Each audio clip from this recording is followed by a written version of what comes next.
our Monday night shiur. Our shiur is sponsored by the Yitzchako family. Latzlachatam, bracha v'atzlacha, parnasa tova, yishol gedolot. Also, the Nishmat Esther Bat Yeshua. I said it right? Esther Bat Yafa. And also Nishmat Chaim Chayke Ben Borcha. Baruch Hashem Tenichem Ben Gan Eden. Amen. This Friday, this Shabbat, is a special Shabbat. It's the 9th of Tammuz. So before we start, I just want to say this, everyone know. This Friday, light a candle. You guys know in our shul we do hakafot all the time. Hakafot. The writer of this hakafot was Rav Yosef Dayan.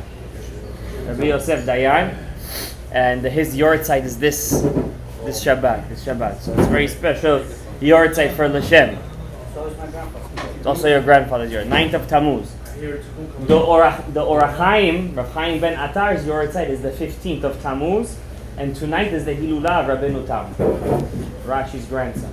Tonight? Yeah. Did you get your Rabbeinu Tam? But you're not bailing out on me, right? Let's try to do that. All right. So tonight our shiur is going to be talking about Ayin Hara. Ayin Hara? Is Ayin Hara real? Is Ayin Hara fake? How much should we be choshesh from Ayin Hara?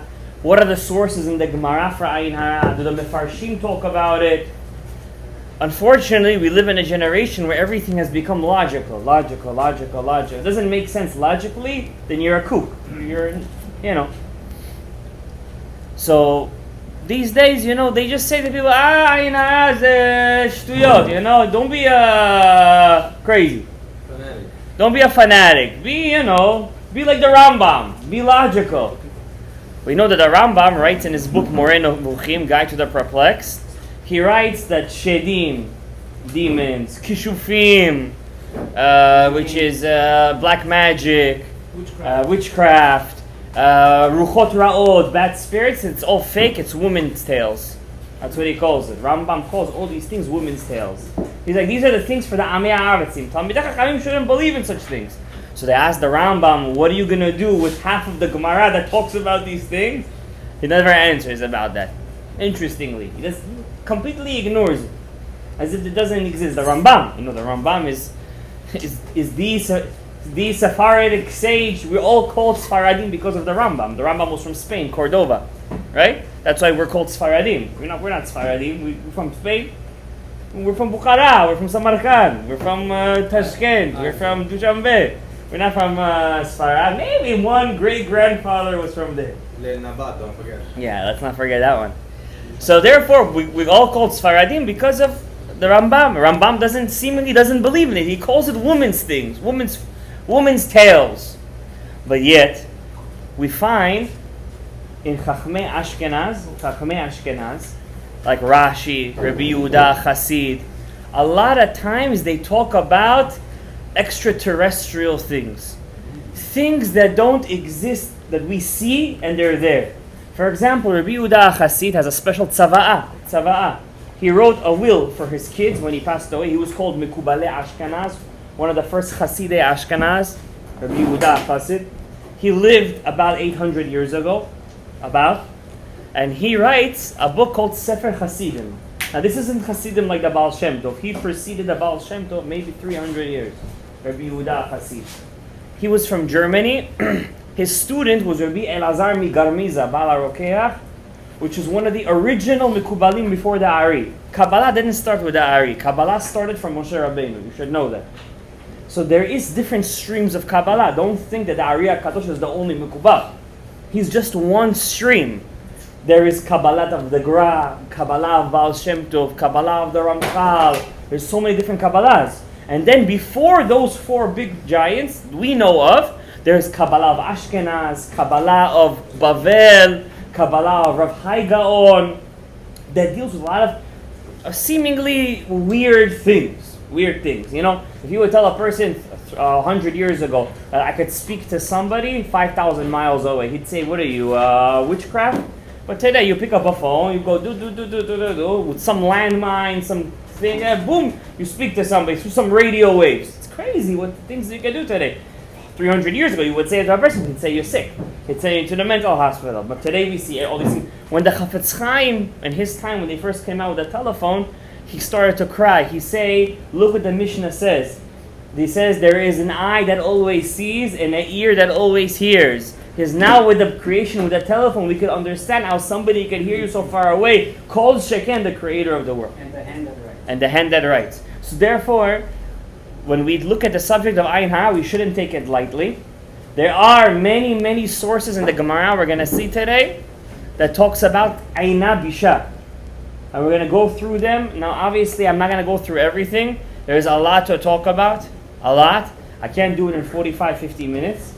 But we'll try to hit the main points. Just give you food for thought.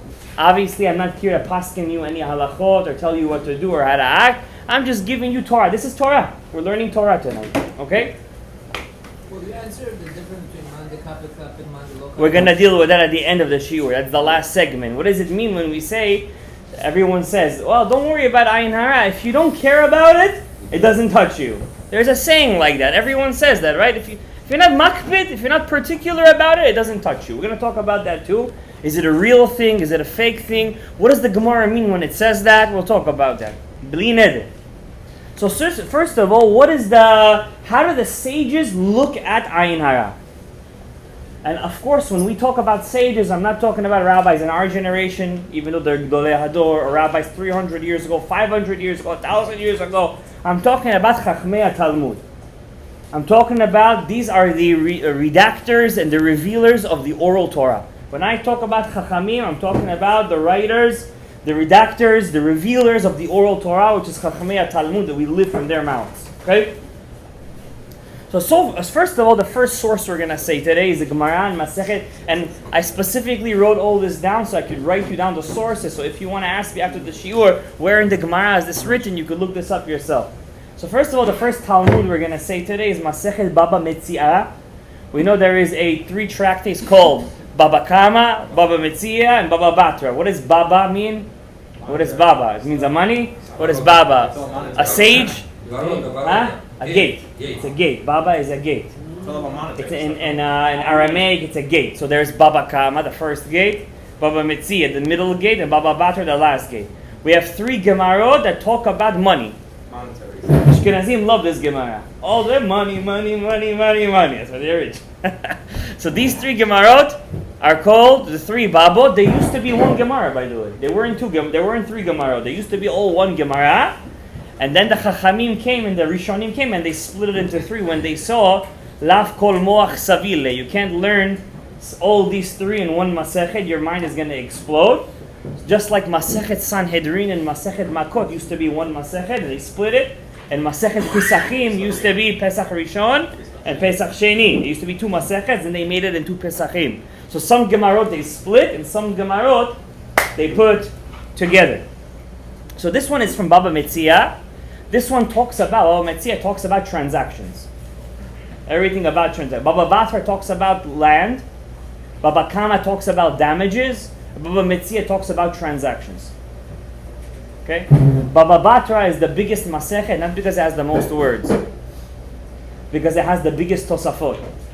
Since today is the Hilulah of Rabbeinu Tam, I'm going to tell you something about Rabbeinu Tam. There is one daf in Masechet Baba Batra that has only Tosafot on it. There's no Gemara there. It's just everything is Tosfot. Everything is Tosfot. Just to tell you how deep it goes, what's a Dayan? A Dayan is a judge. He has to know these halachot cold. You know, when a person comes, I remember, just to go on a small tangent, when I went to take my first test in the Rabbanut, we went to Eretz Yisrael. We went to obviously the chief rabbinate. They give a test to hundreds of people a year. Then we went to Dayanim, personal judges. Judges who have to know these halachot cold. So we're sitting over there. I think his name was Rav Yinon. Dayan. So a lady calls him up in the middle of the test. We were taking the test. It's an oral test. And where is he? You remember that? So he was with me. And a lady calls him up. It was Erev Pesach. Or a couple of days before Pesach. She starts to yell on the phone. She said, I told a guy to come into my house to paint. I think he messed up the job. He didn't finish. Now he wants his money. I don't want to pay him. What does the rabbi do? The rabbi tells her, I'm sorry, I can't tell you what's the halacha. Why can't tell you what's the halacha? says there's a halacha in the Torah. It's called V'shamua ben achechem. When you go to a din Torah, you're not allowed to hear one side without the other side present. Because if I cannot hear his side of the story, I cannot answer. She starts to bug. She starts to go at him. He puts her on mute and he starts to continue the test. And she's babbling over there. And we're all sitting over there. I'm like, can I hang up the phone? At least he says, I'm sorry, I can't hang up the phone. It's rude. And I cannot answer her because the other guy is not there. She must have been like 20 minutes, something like that. And she's just on the phone going at it. He doesn't tell it. Just the phone hung up by itself. In a sense, halakha is halakha. You cannot answer in monetary matters one person without the other person being here. That's the halakha. I'm sorry, nothing you could do about it. Okay? That's the masechtot of the babas. Okay? Don't get confused with the Baba Sali, Baba Chaki, Baba this. That's something else. Okay? So the Baba Metzia, page 107b, says a pasuk. There's a pasuk in the Torah. Vehesir Hashem mimecha kol choli. Hashem says, if you keep my commandments, my mitzvot, and learn my Torah, I will remove from you all sickness. It doesn't say sicknesses. It says sickness. As if there's one sickness that's the root of all sicknesses. Amar Rav. Rav says, Zo Ayin. That's Ayin Hara. The sickness that's the root to all sicknesses, Rav, which is Rabbi Abba, one of the three giants, there's three fathers of the Gemara. Three major. Rav, Shmuel, and Rabbi Yochanan. They're the three fathers of the Gemara. From them came out all the Chachmei Talmud. They're all their students. They're the three fathers. When Rav says a halacha in Isur ve'eter, we go according to him. When Shmuel says a halacha in monetary matters, we go according to him. When Rabbi Yochanan says a halacha that contradicts them too, we go according to him. There's three fathers. They say them three, they came in a Gilgul, as Rashi, Rabbeinu Tam, and the Rambam. That's what they say. Ramami Pano says this in Sefer Gilgulei Neshamot. Rav, Shmuel, and Rabbi Yochanan came in a Gilgul as Rashi, Rabbeinu Tam, and the Rambam. Who's who? They say Rambam was Shmuel, Rabbeinu Tam, I believe, was Rabbi Yochanan, and Rashi was Rav, if I'm not mistaken. So it says. So Rav says Rav is one of the greatest Amoraim. In fact, he's so great he can argue with a Tana. Usually, a sage of the Talmud cannot argue with a sage of the Mishnah. It's two different generations. It's like arguing with your dad. Yeah, you can't do that. But Rav has a special status, Tana Upalik. He can argue with the Chachamim in the Mishnah. He has a special status. He's the nephew of Rabbi Chia. Rabbi Chia was the famous sage that the Gemara says about him. If it wasn't for him, Torah would be forgotten from Kal Yisrael. Rabbi Chia, his name was. Rabbi Chia was the famous rabbi who had a very evil wife. And Rav said to him, you divorced your wife already. He said, no, it's enough. They save us from Averot and they raise our children. Must speak. So was his son used to do the shtick? No, that was Rav's stuff. The funny thing is, the son who used to do the shtick was Rav's kid. It's a famous Mefarshim. Why did Rav suffer like that from his wife? He shouldn't have spoke about his aunt like that. I don't want to get into it right now. So Rav, just give you a explanation. Who is Rav? Rav Tana Upalik. He's not just any Amorah. He learned all Klalei Talmud in 40 days. All the rules of the Talmud, he learned it in 40 days. That's who Rav was. So Rav says, what is the sickness that causes all sicknesses? Ayin. He calls it the eye. He doesn't say Ayin Hara, Ayin Tova. He just says, so, Ayin, it's the eye. The Gemara says, what does that mean? Rav leta'ameh. Rav goes according to his reasoning. What's Rav's reasoning? The Rav Salik Lebei Kivrei. Rav was once going through the cemetery. Cemetery is no place for a Jew to go, by the way. You should never go to a cemetery unless you have to. Never, ever. Even if there's tzaddikim over there, don't go. Lubavitch is different. Lubavitch has mechitzot. Has mechitzas. Even there, by the way. I used to go there a lot, I stopped. When I used to learn in Williamsburg, Rav Moadeb used to tell us over there, he said, don't go to cemeteries. It's not a place for a person to go. There's ruchot ra'ot over there. What is that? Ruchot ra'ot means bad spirits. There's nishamot artila'in inside thing. That's why Rav Yosef Dayan, he used to be very makpid to go to the mikveh before cemetery and after cemetery. So Rav says he was once taking a stroll in the cemetery. He's Rav. He could do that. And he says, Avad ma avad. He did whatever he did. Doesn't say whatever he did. He did whatever he did. Amar, he said, Tish'im v'tesha be'ayin. 99 went before their time with the ayin.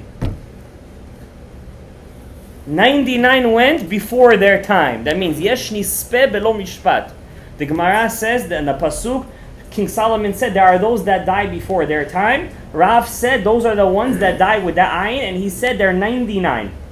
Out of what? Ve'achad bederech eretz. One goes bederech eretz. What's bederech eretz? And his right time.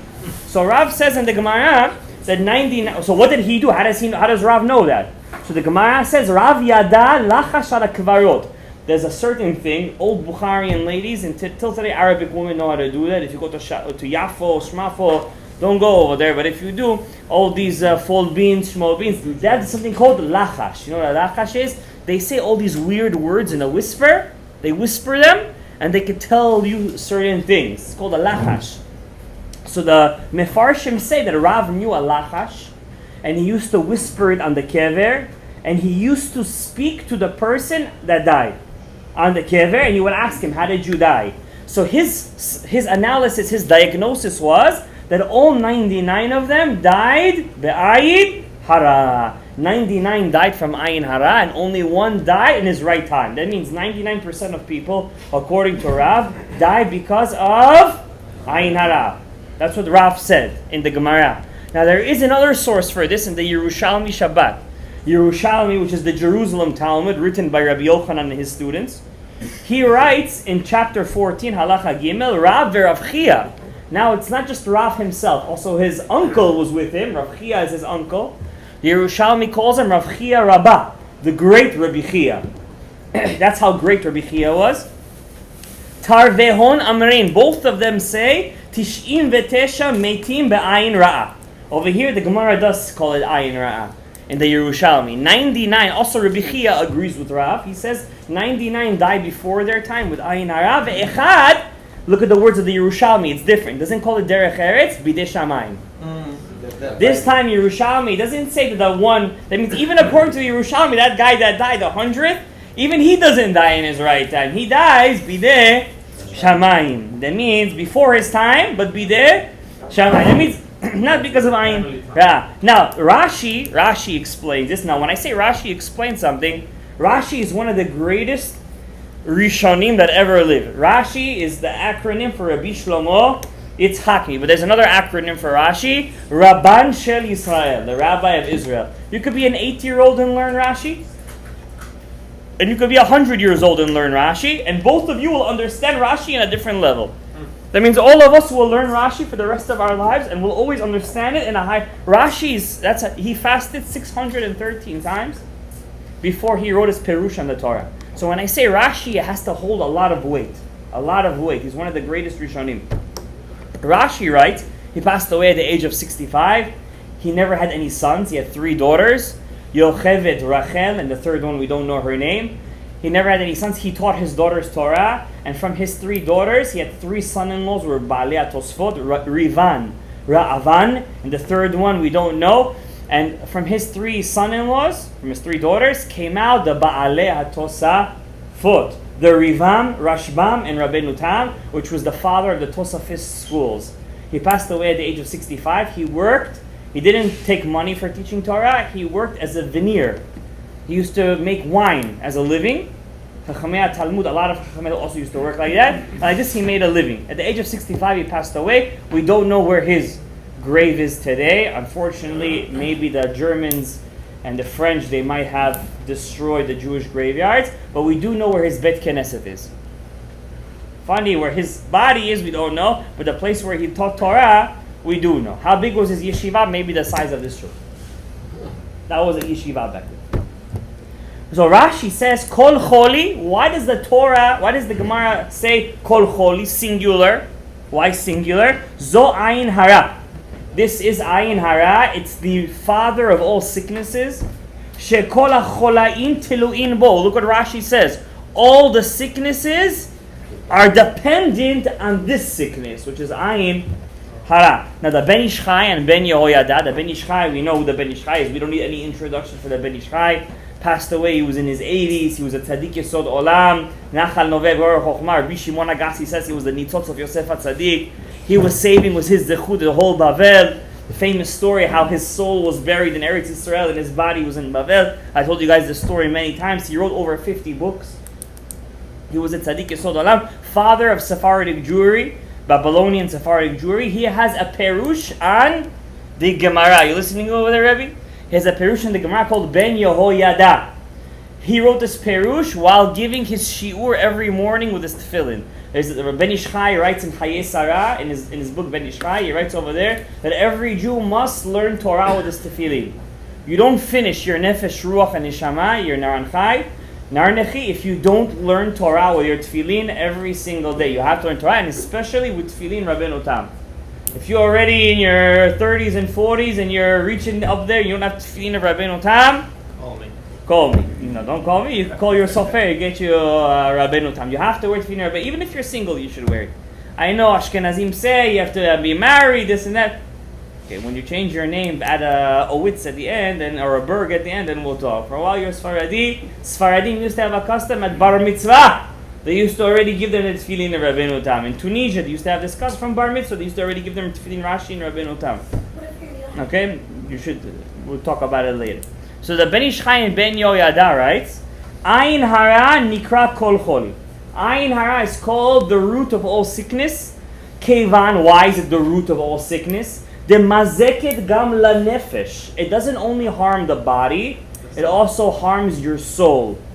Tze ulemad meluchot harishonim. Look from the first tablets. Moshe Rabbeinu brought 2 tablets from the first tablets. Wasn't created by Apple.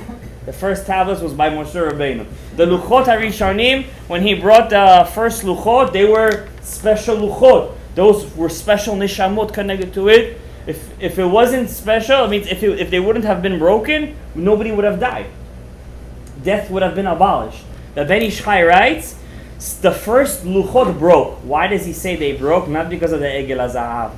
What caused the Egel HaZahav? Because they were given in public and the whole world know about it. And Ayin Hara was on the first luchot, causing the first luchot to break.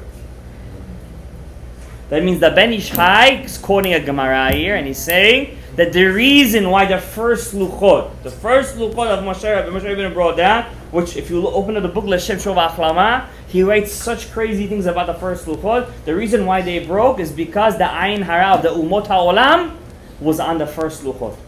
How come the second luchot didn't break? Because it was given b'shushu. You know what b'shushu was? Hush. So nobody knew. He went up, he came down, he gave it, he put it straight in the Aron HaKodesh, nobody knew about it. That's why it didn't break. So that means the Ben Ish Chai is saying that the reason of the breaking of the first luchot is based on Ayin Hara, the Umot HaOlam. The Ben Ish Chai brings another reason. How come Ayin Hara is called the father of all sicknesses? Shegam huba mikol adam, gam mikrova ve'ohavav. Not only people who hate you give you Ayin Hara, also people who love you give you Ayin Hara. Your close relatives could give you Ayin Hara. Even you yourself could give yourself Ayin Hara. Third explanation why it's called Kol Choli, Shesholet B'mamon. Ayin Hara has a specific power that not only does it touch the body and the soul, also hits your money. It has the power to eat up your money. So we see from this Ben Ish Chai gives us 3 reasons why it's called the father of sicknesses. First of all, your relatives give it to you too. Second of all, it also could hurt your soul. And third of all, it could also take away your money. The Gemara in Masechet Baba Metzia Pei Dalet gives us another story of how the Chachamim themselves were choshesh from Ayin Hara. There was a story, this is Masechet Baba Metzia, again Baba Metzia, Pei Dalet, page 84b. It says that Rabbi Yehuda Hanasi, when he was a young boy, back then the Chachamim used to sit, not like this, we're all sitting in chairs. They would sit on the floor and only the elders would sit on chairs. Whenever a young boy would be very studious in Torah, they would bump him up a level. How would they bump him up a level? They would give him a chair. They wouldn't give him Andy's Kitchen, Chinese food. Today we do that to kids who learn well. And back then it was already a big deal if he just gave you a chair. So the Gemara says Rebbe, or he was the young Yehuda Hanasi, Yehuda, he wasn't even a Nasi back then. His father was the Rashbag, Rabban Shimon ben Gamliel. So once he was learning Torah, and the Chachamim said, listen, he's a very big Chacham. We have to bump him up a level. So they gave him a chair. V'nizak aviv, and his father started to yell. Rashi explains, once again Rashi says, he says, Pirda achat yeshli, I have one son, I have one gusole, I have one calf, one tzilonik, one guspran. Ve'atem rotzim lekecha mimeni, and you want to take him away from me, be'ayin hara, with ayin hara ve'yovad, and he will be, chas shalom, nullified. From here we see that even the chachamim were choshesh. Sometimes we want our kids to be, he should read in the shul, he should talk in front of everyone. Now these things are important and boost the self-esteem of the child, but sometimes you have to be choshesh in the right place, in the right time. It shouldn't chas shalom. People say, oh wow, look at this kid, wow, very nice. In their eyes, the bigger they get, the more, and chas shalom, it could hurt the child. We see the Rashbag, he was afraid of it. And he said, Pirda echad yeshli, I have one baby, and v'ata rotzim lakachta mimeni, you want to take him away from me? The Gemara continues in Masechet Baba Batra. It's funny, all these things are in the Masechtot of money. Masechet Baba Batra, page 118a says, Etzah tova. The Gemara says, I want to give you a good advice in your life. Good advice.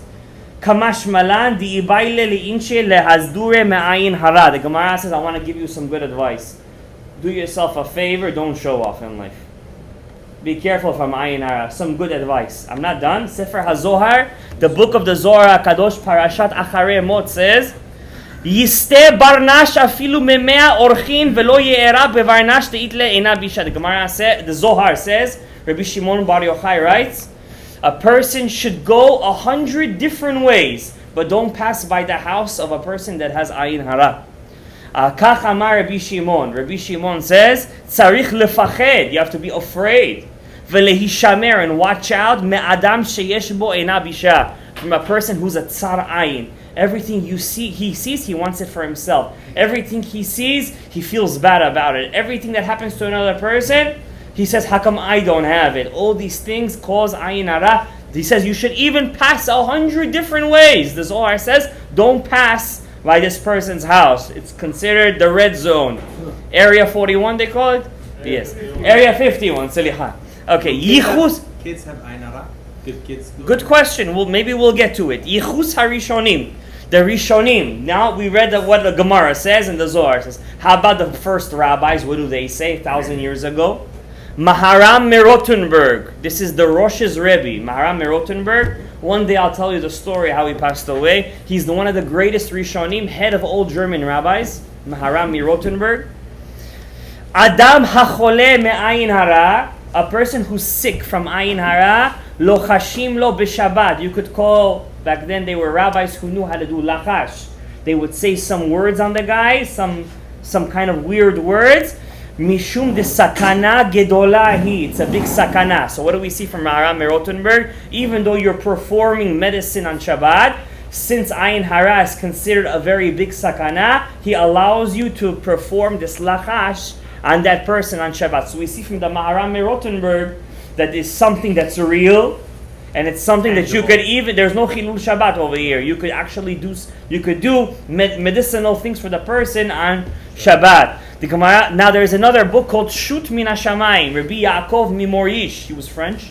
He was one of the Baalei HaTosafot. He had a book called Shut Min HaShamayim. What is this book called? Answers from Heaven. How did he do it? He used to go to sleep. He had a pen and paper under his pillow. He used to ask a question. He used to wake up. The answer was written on the paper. That's what he used to do. He lived about 800-900 years ago. He's one of the Baalei HaTosafot, Rabbeinu Tam's buddy. Rabbi Yaakov Mimorish is one of the first Baalei Kabbalah, before the Ari, before all them. He was one of the biggest tzaddikim. He actually writes in his book, another interesting tidbit, he writes if Chazanim would go to the mikveh, Mashiach would have come a long time ago. It's very important that a Chazan, when he's going to represent the Kahal, he should dip in the mikveh. Not how beautiful and nice his voice is. Important. But it's important that you should dip in. That's what he wrote in his book. They answered this from the heaven. He writes a thing from heaven. They answered him from heaven. Adam hachole me'ayin hara. A person, it says, Halo yadata vegam shamata. Hear and know, they told him from Shamayim. Ki yesh anashim, there are certain people, they're born b'mazal, with a certain mazal, toldotam. That means it's already imprinted in their spiritual DNA. Liot enehem uleshonam ra. All they do and think is depression in their whole life. They have very bad mazal. Everything enehem ra, leshonam ra. Vegam raglehem lera. Their feet always take them to the wrong places. Always. Veharbe tachaluim ba'avur ayin hara. And a lot of sicknesses come because of these people, because of their ayin hara. Veharbe metim ba'ayin hara. And many die from ayin hara. This is Rabbi Yaakov Mimorish in his book Shut Min Hashamayim. Rabbeinu Yitzchak Abar Banel, the famous Rabbeinu, Don Yitzchak, he wasn't Rabbeinu, Don Yitzchak Abar Banel, he was King Ferdinand, Yamach Shemo v'zichra, and Queen Isabella, Yamach Shema v'zichra. I don't understand how Jewish people call their daughters Isabella. I till today I don't understand this thing. She was one of the greatest evil Rishayiyot that ever existed in the history of the Jewish people. So these two people, the king and queen of Aragon, Spain, not Aragon, was it Aragon? They were kings and queens of Spain, certain parts, and he married her for the money. It's all about the money. So he married her for the money, and she had a rabbi. Not a rabbi, she had a friar. Dominican friar, not Dominican like Dominican Republic. There were certain friars and monks, priests that were called Dominicans. These were the biggest anti-Semites that ever lived in the history of the Am Yisrael, maybe since the first Kritmachs of JC and Machshemo v'Zichro. So they kicked the Jews out of Spain. It was equated to Chorban Bet Hamikdash. That's how the Chachamim equated. It was so bad, the expulsion and inquisition, that they made a cherem that Jews can never go back to Spain. They made a cherem. Whoever goes back to Spain is under cherem. Don't go visit Spain. So their finance minister was one of the greatest tzaddikim of that generation, Don Yitzchak Abar Banel. They liked him so much, Jews, money, we know how to work it. So they told him, everyone's expelled except for you. You could stay, we like you. Keep that count. He said to them, wherever my nation goes, I will go. He left all of his money and everything. He dropped everything and he left and he ran away to Naples, Italy, where he passed away. He wrote a Perush on all the Torah, all the Nevi'im, while on the run. Look at the great minds. This is only 500-600 years ago. This was Don Yitzchak Abar Banel. He writes he talks a lot about Mashiach too in his books. He has a book called Yishuot Mishicho. And he says over there that Rome has turned into Kritmach, and until Kritmach doesn't fall, Mashiach will not come. He writes this in his book. The greatest enemy of the Jewish people is the cross, is the Kritmachs. He writes, Davar kashehu ayin hara. Don Yitzchak, right? Ayin hara is davar kashe, he writes. It's something very strong. V'kol makom shesholetet, everywhere ayin hara touches, ochelet mamon. It eats first the money. First it destroys the money. Hamesim ayin hara al chavero ki'ilu horgo. Look how far Don Yitzchak goes. He writes, if you give ayin hara to a person, it's as if you killed him. That's how far he goes about ayin hara. Rabbi Menachem Mendel Merimnov. I told you Mekubalim. I told you Rishonim. I told you Baalei Gemara. Now let's go to Rabbi Menachem Mendel Merimnov, Baal Menachem Tzion, the student of Rabbi Elimelech Milizhansk. The Noam Elimelech? No, he's not Merimnov. No, he was Hasidish, one of the great Hasidish masters. Talmid Noam Elimelech. He writes, Davar ze ani ro'eh be'enai kol yom. He says, this I see every single day. Asher yishpechenu lifnei bnei adam v'nafsham v'sichatam. He says, people tell me all their troubles, and he says, I'm telling you, ruba deruba ba me'ayin hara. Almost all of their troubles come from ayin hara. That's the Menachem Mendel Merimnov. So already we could dispel all this notion of these Jewish professors and intellectual. Don't be a kook. I'm sorry, Rebbe, you can't go against so many sources by the Chassidim, Gemara, Zohar. Masechet Avot. Now I'm going to give you a source from the Tanaim. Pirkei Avot, Perek Bet, Mishnah Aleph. Rabbi Yeshua Omer. Rabbi Yeshua says, what's the worst midah somebody could have? Ayin Hara. Person who has an evil eye. That's the worst midah. What does Rabbi Elazar ben Arach say? Levra. Why does this one say Ayin Hara? This one says Levra. Levra causes Ayin Hara. So one says take care of the problem. Take care of the root. One says no, take care of, as long as you take care of the problem, you're good. You could leave it on the inside. So machloket, does Ayin Hara happen in the brain or does it happen through the eyes? It's their machloket, Rabbi Elazar and Rabbi Yoshua. So Rabbi Yoshua says, Ayin Hara, Yetzer Hara, V'sinat habriot, bad eye, the evil inclination and this hatred of human beings, motzi'in et ha'adam min ha'olam, take out a person from this world. This person has no life. Rabbeinu Yonah explains, Perush, Mi she'eino sameach bechelko. How does Ayin Hara start? Rabbi Yeshua is explaining to us. All these three things have something in common. You're not happy in your life. You're always looking what the other person has. Ve'oyen et chavero. You're always hunting your friend. You're always going to look at your friend. Ha'ashir mimeno, especially if somebody is richer than you.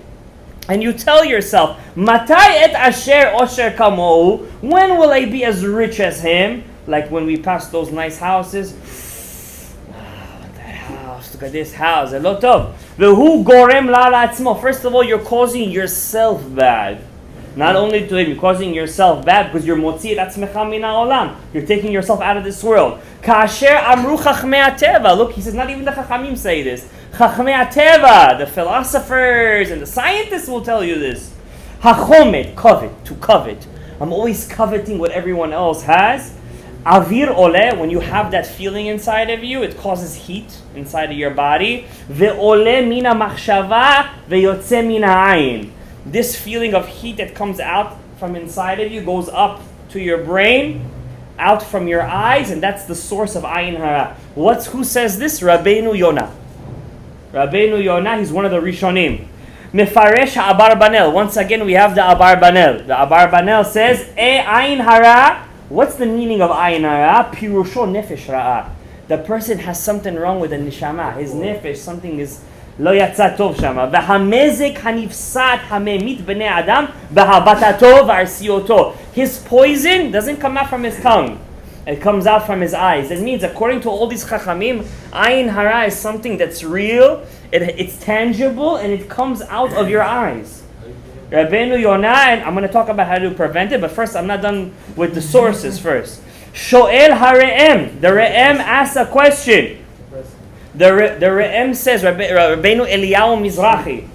Rabbeinu Eliyahu Mizrahi, he lived about 250 years ago. He's Baal Shevet Musar, one of the great tzaddikim. Safar, he was Turkish. He writes over there that Sarah, the Rashi says, and from the name of the Midrash, Sarah gave, our mother Sarah, gave Yishmael Ayin Hara. How did she give him Ayin Hara? It says when she kicked Yishmael out of the house, Avraham didn't want to kick him out. Why didn't Avraham want to kick him out? It's his son. How could he kick him out? So it says Avraham kicked him out. He put Yishmael on her back, on Hagar's back. So the Midrash says he was 27 years old. How did his mom carry him? Plus all the stuff, the water, the nodot. How did he carry him? So the Midrash says, another source, Midrash Rabbah, Sarah gave him such Ayin Hara that she caused his body to shrivel.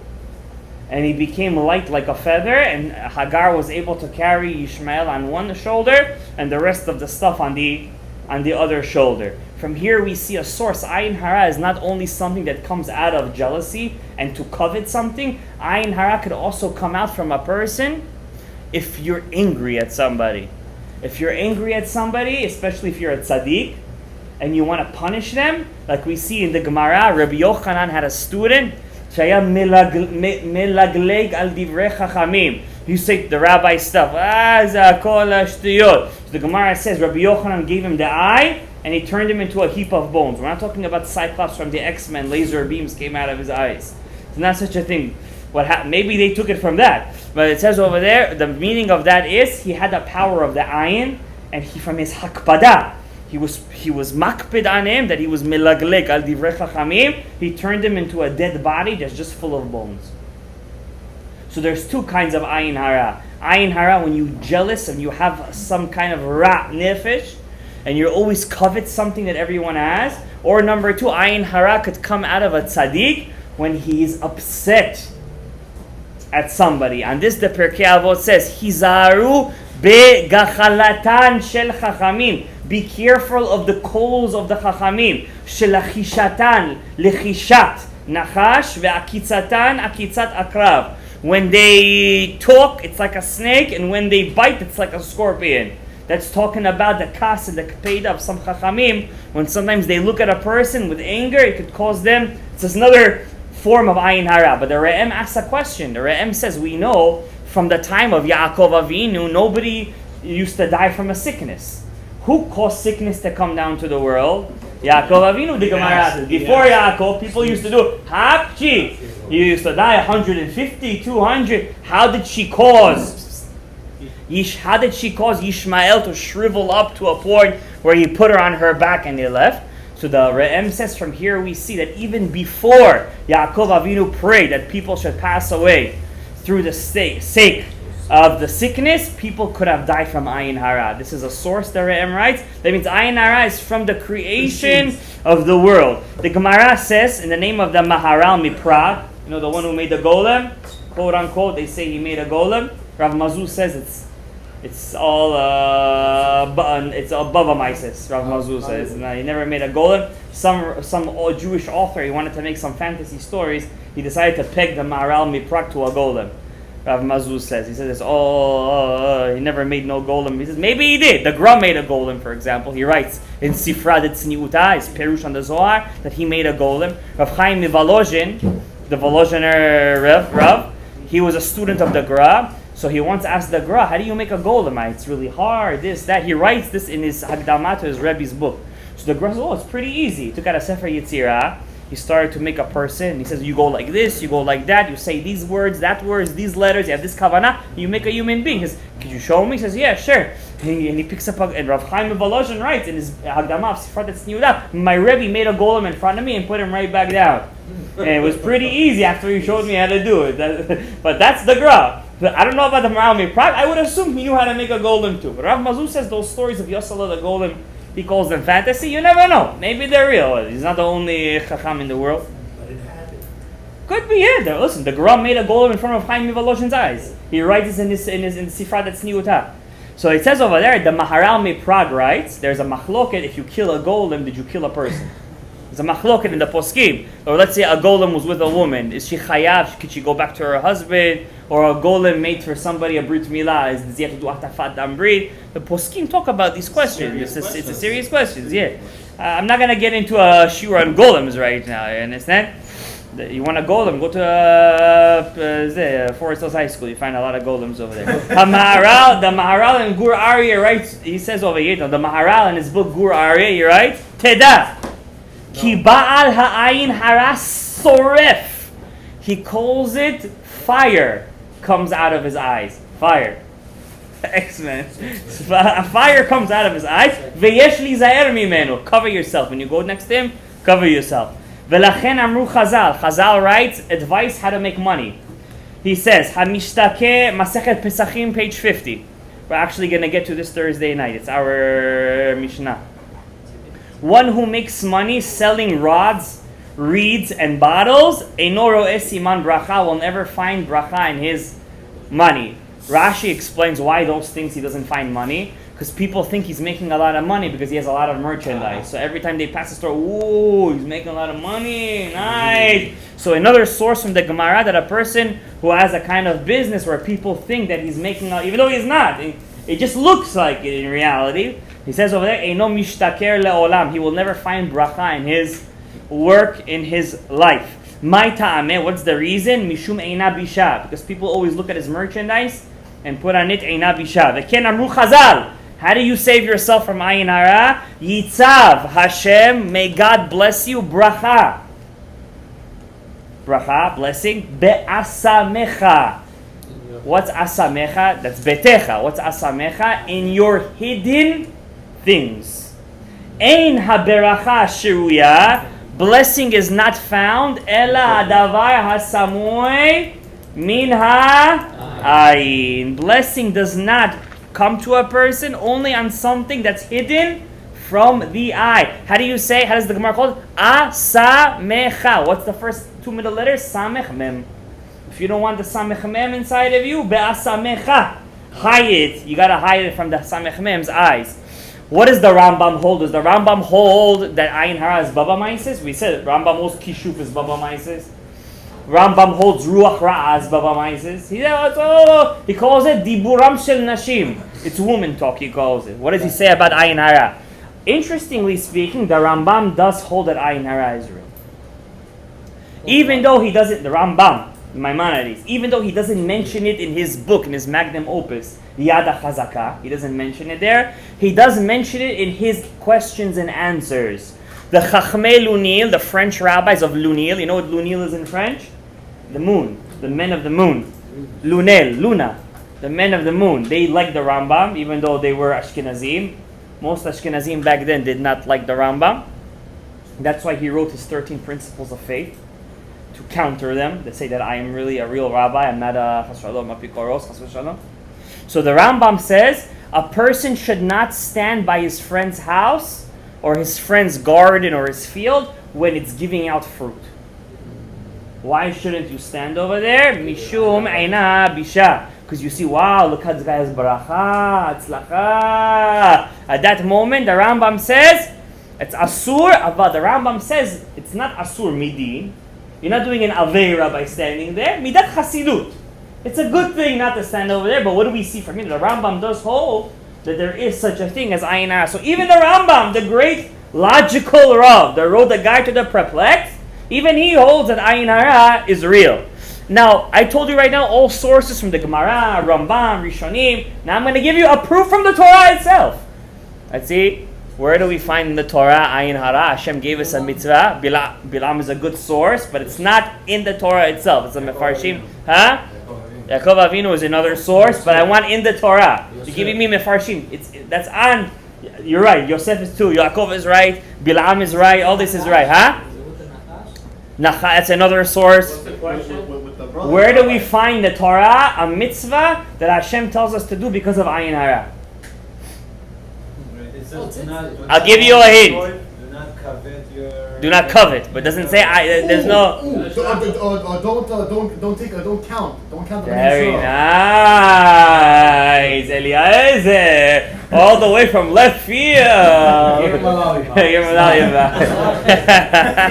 Very good, very good. You're not allowed to count Jews.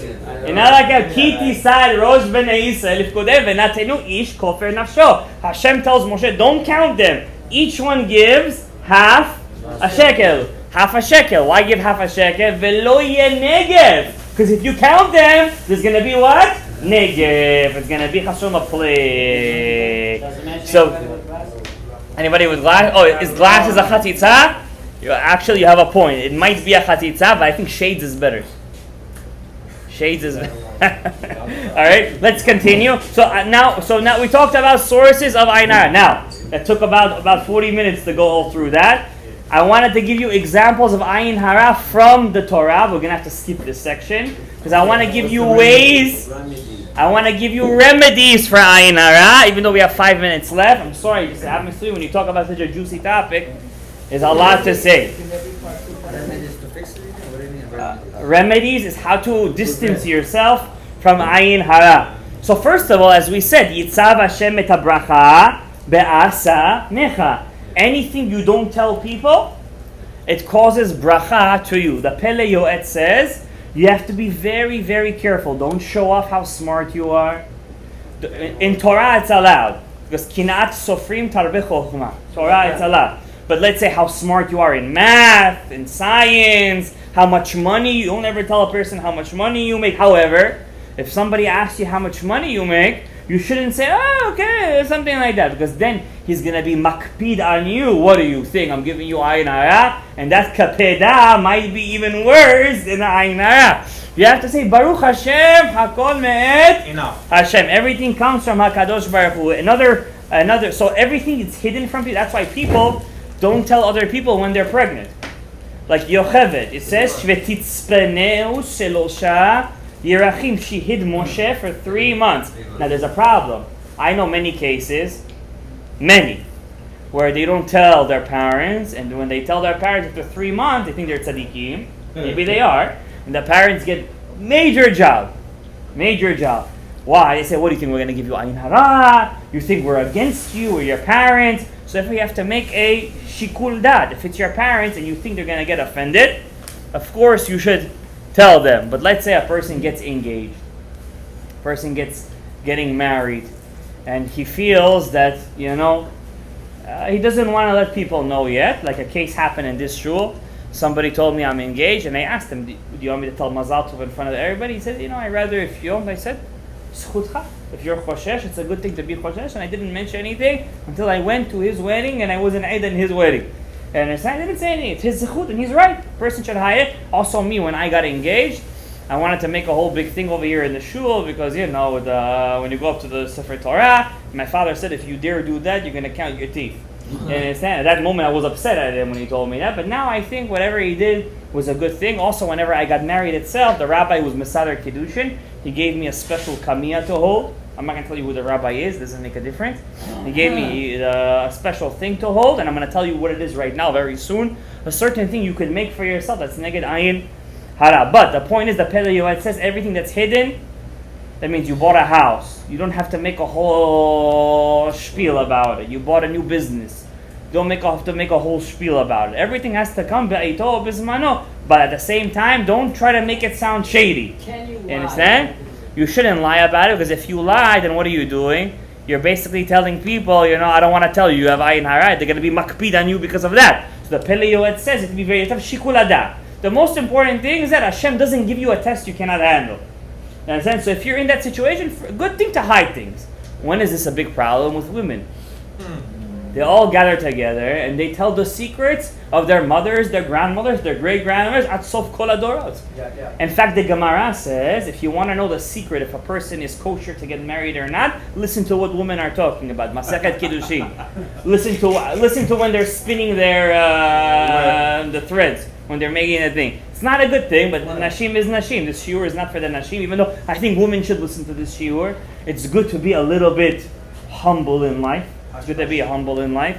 Understand? So that's one thing. Yitzav Hashem et habracha. Now there's another thing the Zohar says. The Zohar says when Hashem has a revealed part and a hidden part. What's Hashem's revealed part? Hidden. Yud K. Could we say Yud K Vav K? No, it's hidden. What's Hashem's revealed part? Aleph, Dalet, Nun, Yud, Amonai. Amonai is Otiyot Din, Dina, judgment. When a person reveals himself, Hashem's name of judgment is on him, his revealed part. When a person likes to hide himself all the time, his Yud Ke Vav Ke is on you, and that's the name of Rachamim. Another sigula against Ayin Hara. I'm going to tell you some crazy sigulot over here. That's not that much.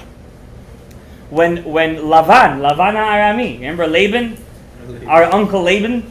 When Laban he sent Rivka away, Betuel was dead. But her mother and everything, he told her a special beracha. Achoteinu, at hayi la'alfei ra'ava. Our sister, may you be a multitude of people. Take the first 3 letters. Achoteinu, what's the first letter? Aleph, at. Aleph, hayi, ha. Hey. There's a name of Hashem, 72-letter name. It's split into 3. One of that name is Hey Aleph Aleph. Achoteinu atai. Till today, some Syrians have a custom to say this blessing under the chuppah neged Ayin Hara. Achoteinu at hayi la'alfei revava. These 3 letters, Hey Aleph Aleph, takes away the Ayin Hara. It breaks the laser beams. Another, This blessing for huh? Didn't she suffer because of that blessing? She also suffered, but the Ayin Hara she didn't. So when Lavan said it, he wanted to put Ayin Hara in there, but he didn't know what he was saying himself. He was taking away that part of the kilala. Dagim, fish. Fish.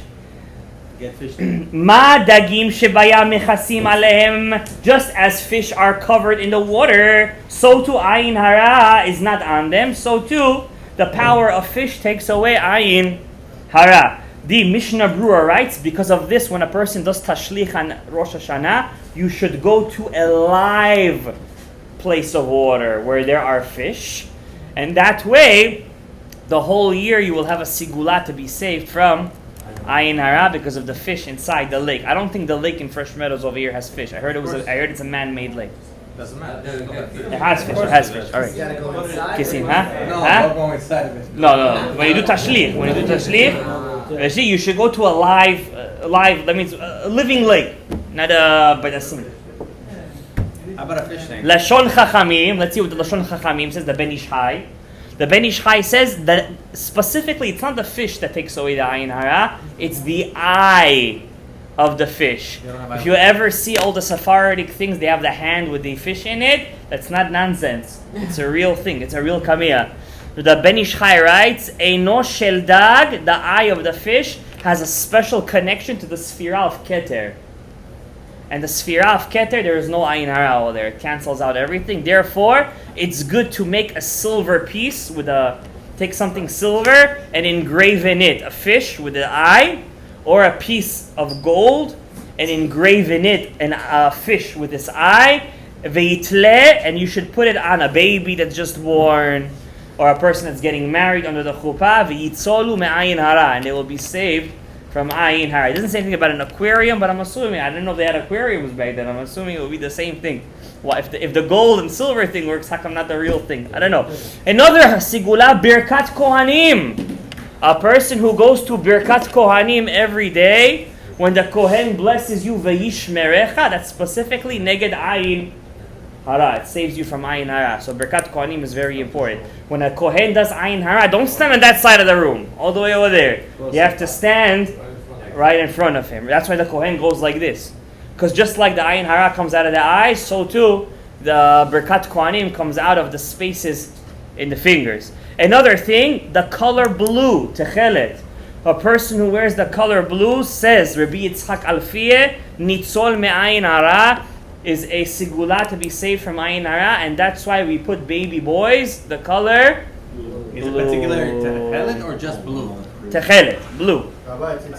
Tzitzit, exactly. The techelet and the tzitzit, BDU. One of the sigulot, the word that techelet tzitzit was to save a person from ayin hara. The mitzvah of tzitzit itself is a sigula neged ayin hara. The book Raziel HaMalach, that some say was given to Adam HaRishon, we'll maybe make a shiur on that one day. It's not so simple. It was given to Adam HaRishon. It's more probable that it was written by Baal HaRokeach, the student of Rabbi Yehuda Chassid. He says over there, saying the mizmor of Shir LaMa'alot, Esa Einay Le'ari, Me'ayin Yavo Ezri, Me'ayin Yavo Ezri, Shir LaMa'alot, Esa Einay Le'ari, Mevatel. It cancels. Kishuf, Ayin Hara, Veruchot Ra'ot. This mizmor has a special power to cancel all these three things. Ubi prat leyoledet, specifically to a woman who just gave birth. Last sigula I'm going to give you for the day, and I'll let you guys go. I know it was a long shiur. It was very murkav, but it's a very murkav. Trust me, I didn't touch the tip of the iceberg. Last one I'm going to tell you, the 15 chapters of Shir LaMa'alot. It's good to say them every day. Neged Ayin Hara. This is from Bala Megale Amukot of Rabbi Natan Shapira, one of the greatest Mekubalim after the Ari. He writes, the 15 chapters of Shir LaMa'alot was written by Yaakov Avinu himself. It wasn't written by David HaMelech. It was written by Yaakov Avinu himself. And it was written when he was in the house of Lavan Arami, because Lavan always used to put Ayin Hara in all of his livestock. You understand? So that when he used to write the 15 Shir LaMa'alot, it was to cancel out Lavan Arami's Ayin Hara. May HaKadosh Baruch Hu bless us, to save us. Me'ina bisha, midvay ra'im. May we learn to be humble. You have a Rolex watch, put it inside the shkaf. You don't need to wear it. May Hashem bless us to be bracha, v'atzlacha, yishuot gedolot, parnasa tova, v'chol yishuot. Baruch Adonai le'olam. Amen ve'amen.